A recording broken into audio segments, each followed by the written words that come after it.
pagi. Bersama saya adalah Bu Syanti.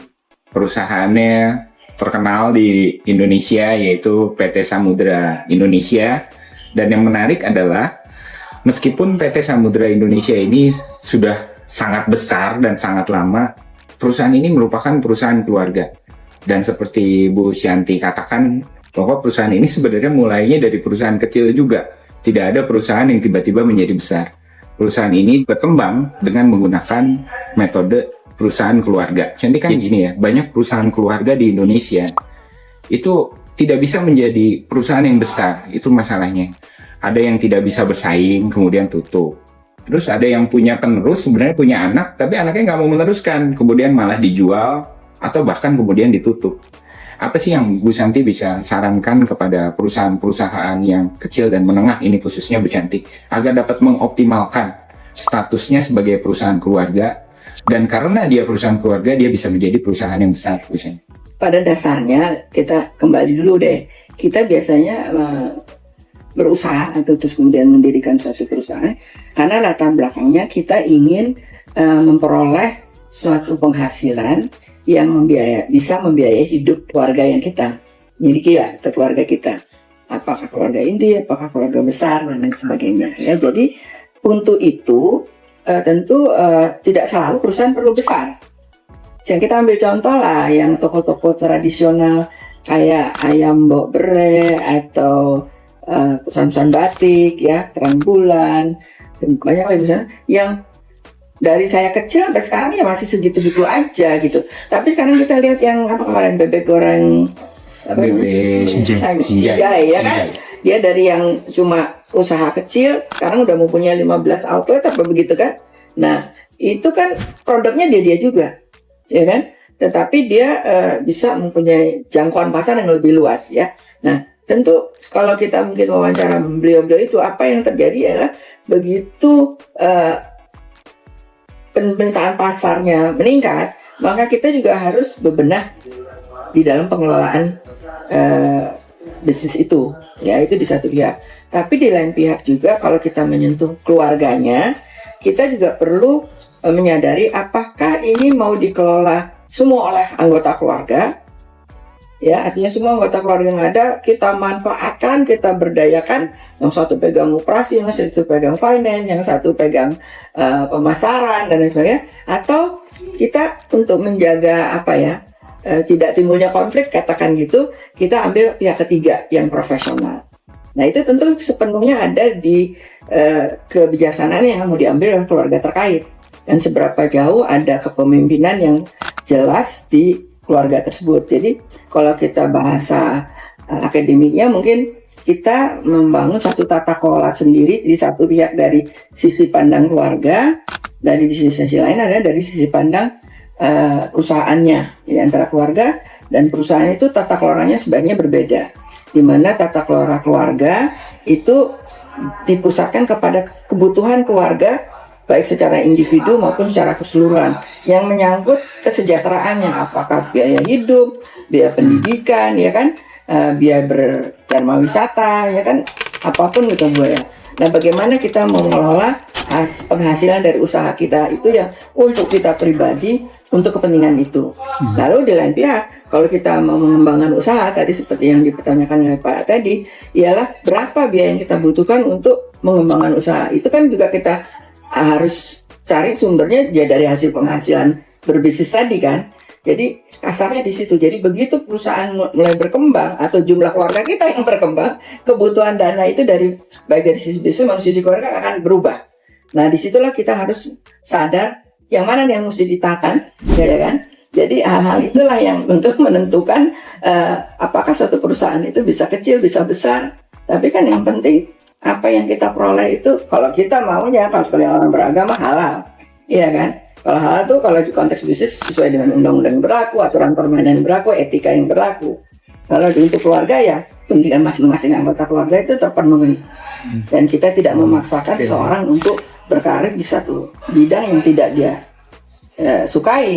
Saya pertajam ya, Bu Syanti ya. Ini berdasarkan yang pengalaman saya bersama komunitas pengusaha keluarga di Universitas Ciputra nih, kadang-kadang tadi Bu Santi betul tuh, ada pernyataan yang menarik sekali. Jangan memaksakan jangan memaksakan seseorang untuk berkarir, ini bisa nggak sehat juga kan buat perusahaan, buat biayanya. Nah ini banyak nih kalau di anaknya tuh sebenarnya nggak suka gitu sama perusahaan ininya, cuman dia aduh papa kan nggak enak, utang budi segala macam. Itu menurut Bu Santi gimana Bu? Ya nggak apa-apa, sekarang kan nggak penerus dari segi apa, dari kelangsungan perusahaannya atau ambisi yang kalau bisa itu semua anggota keluarga kerja di situ, suka tidak suka, apakah dampaknya akan positif? Kalau orang yang nggak suka kerja di tempat yang tidak dia sukai gitu loh, tapi dan bukan passionnya dia, kan tentu ada ganjalannya, dia nggak 100% jadinya ke situ. Itu banyak, bahkan terjadi juga menurut bapaknya cukup dia di situ kesibukannya, ya cukup memenuhi bahwa dia punya passion yang lain, tapi itu menurut bapaknya tidak mengganggu. Tapi kalau menurut anaknya bilang, kok 100% di yang passion gua kok. Tapi ya udah, kalau babi geblek itu cukup ya udah syukur gitu kan. Tapi kalau nggak syukur kan jadi ribut. Iya kan? Itu anak yang paling muda waktu di forum diskusi itu. Nah, salahnya kalau ketemu saya juga gitu kayak dia, saya juga gini. Saya sekarang ini gitu ibaratnya, tapi saya masih punya backup buku, masih backup teman gitu kan. Kalau dia teman gaul, teman apa dia nggak lihat teman tuh sebenarnya ada plusnya juga kan. Yang dalam istilah Anda networking tadi kan, lebih banyak koneksi kita, lebih banyak kita mendapat peluang untuk memecahkan masalah atau menenangkan kita dan lain sebagainya gitu kan. Iya. Sama yang kedua nih Bu, tadi yang Ibu sebut tentang prinsip tata kelola itu, jadi gini Bu, kebanyakan perusahaan-perusahaan yang menengah gitu ya, kecil menengah itu bisa dikatakan tidak memiliki tata kelola ya. Gak benar semua. Secara holistik mungkin belum ya, karena pandangan orang kan awal-awal dia berusaha itu dari hari ke hari kan, dari hari terus ke minggu. Hari Minggu akhirnya bulan, akhirnya gitu kan. Tergantung juga kalau anak begitu punya anaknya masih TK, oke batasnya 2 tahun gitu kan. Kalau itu 6 tahun, terus 3 tahun. Tapi terus kalau dia lihat yang udah anaknya udah ada satu udah sampai kemana, yang satu baru lahir, nah akhirnya baru dia bisa juga berpikir kan. Nah itu kan sebetulnya tidak disadari dasar-dasar untuk mengelola kan. Ya mengelola kebutuhan finansial ya kan, kebutuhan ruang kamar tidur gitu kan, kebutuhan segala macam kan. Transport dan semua kan berkembang. Jadi dari kebutuhan keluarga itu sebetulnya dasar-dasar untuk mengelola sudah diperoleh. Sekarang tinggal sisi pandang. Kalau ada bisnisnya, nah sumbernya apa aja? Sumbernya apakah cuma dari hasil usaha? Nah hasil usaha itu supaya bisa hasil usahanya itu memenuhi kebutuhan pengembangan usaha di satu pihak dan kebutuhan pengembangan keluarga di lain pihak kan. Ada pertanyaan berikut, is it worth it to have a own business or rather be working as a professional in a company? Kan itu juga kalau Anda berkarir, akhirnya Anda kan dari prestasi kerja Anda juga bisa menghimpun satu kekayaan kan. Banyak kan kayak Pak Robi Johan atau apa. Tapi akhirnya setelah uang banyak, dia ngelihat ke sisi orang yang pemilik bisnis, gue juga bisa kali ya, gitu kan. Tapi kalau dia bilang, gue mau cari aman, pokoknya gue buka usaha, tapi gue juga masih mau kerja, nggak ada yang jalan itu di sisi bisnisnya. Begitu dia fokus baru, karena kita kan juga belajar harus fokus, ya kan? Karena keluarga atau ini, kayak kan kalau orang punya entrepreneur kan dia babat aja, pokoknya kan bisnisnya jalan, duitnya masuk, tapi di belakangnya back office-nya kalau kita mau cari rugi untungnya sebenarnya margin netnya berapa kan itu perlu detail kan, the devil is in the detail. Jadi meskipun kita kalau di sekolah belajarnya 1 ini, 2 ini, 3 ini. Kalau di bisnis kan 3-nya dulu yang ada. Nah itu kita 3, 4, 5 gitu. Tapi kalau 1-nya nggak kita kerjakan juga, menyusul, tapi kita nggak punya itu, ya akan ambruk. Akhirnya diperlukan orang-orang yang betul ngerti dan punya empati untuk lihat ke bawah. Ya, kalau kita sendiri nggak punya waktu, ya kita cari orang yang mau turun, mau ngotorin tangannya, entar jadi ndoro apa jadi itu ya entah, tapi anak buahnya masih ada kan. Jadi itu kembali lagi kayak suksesi kan. Dan juga kalau kita pernah di bawah, kita bilang nggak gitu kan, nggak gitu. kayak supir saya. Nggak pernah lihat kan, saya dulu punya mobil sendiri, nambel ban sendiri, bawa ke car wash gitu kan, urusan sama asuransi. Dia nggak pernah lihat kan. Lihatnya saya punya mobil, saya supirnya ibu. Saya kan sok tahu gitu kan. Nah saya bilang, saya kasih tahu, ini kan gini, ini kan gitu, itu gitu. Ayo udah kerjain dulu. Ya gue supir, tanggung jawab gue. Atau misalnya keponakan saya pakai mobil, seenaknya aja gitu kan. Pulang-pulang mobilnya kotor, apa-apa diemin aja. Supir saya, ini yang benerin siapa? Cuci sayanya katanya. Terus hanya dia yang ngomong keponakan saya, kalau pakai mobil paling enggak isi lagi tuh bensinnya. Pakai aja kredit kartu deh, dia bilang gitu. Itu lain isunya, bukan itu. Supir saya ngajarin keponakan saya, bukan itu isunya. Tanggung jawab lo pakai mobil, itu bensin kan untuk keperluan lo yang mesti isi balik tuh, isi lagi. Supir tuh yang bilang sama keponakan. Tadi ada pernyataan yang bagus yang bisa kita pelajari nih, Bu Santi, di kelas ya. The devil is bagus banget kata-katanya. Iya. Saya contekan. Iya, the devil is in the detail, benar. Whether you like it or not, the devil is in the detail. Ini saya juga temukan di perusahaan-perusahaan keluarga kelas menengah ya. Saya berpikir aja nih, mungkin para pemilik perusahaan keluarga, mereka berjuang dari nol gitu, Bu Santi ya. Fight, kadang ditipu orang jadi sehari-hari sebenarnya di bisnisnya, dan dia berkembang. Akhirnya pada titik tertentu perusahaan dia udah besar, karyawan udah 100 gitu. Dia nggak bisa percaya orang lain lagi gitu loh.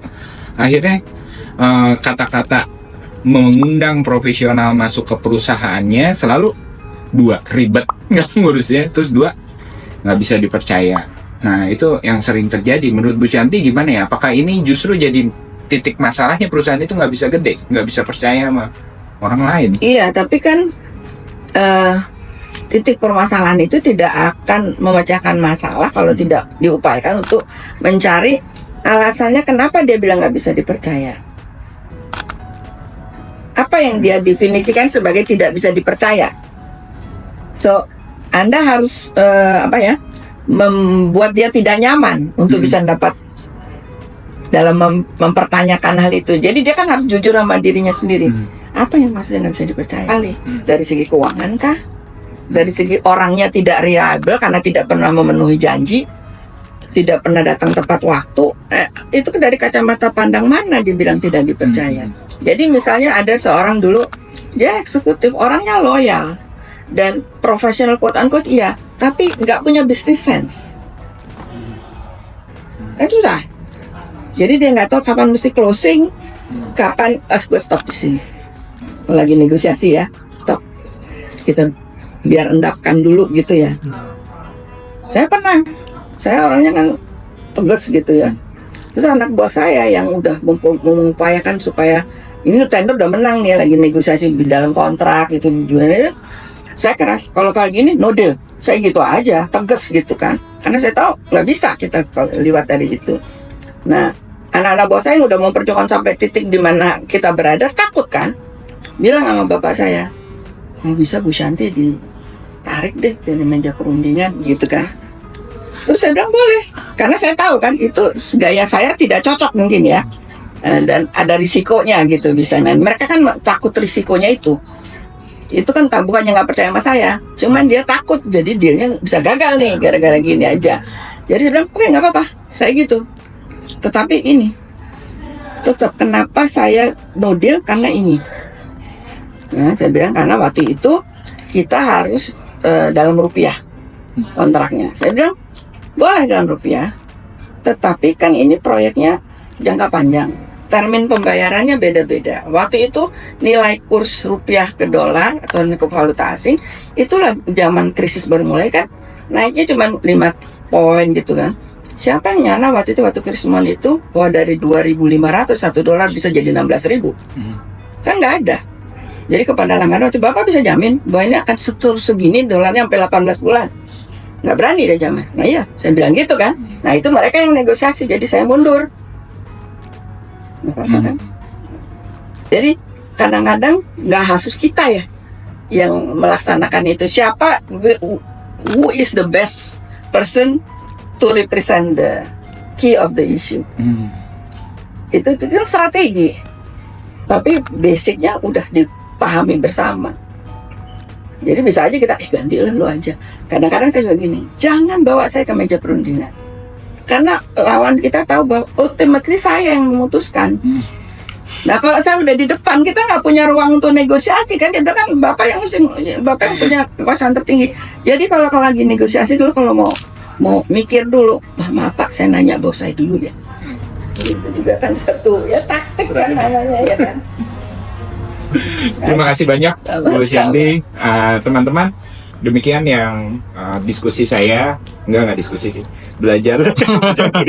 Nanti kita akan bahas lagi lebih jauh. Saya akan berbagi dengan semuanya untuk lebih memahami tentang apa yang dijelaskan oleh Bu Syanti.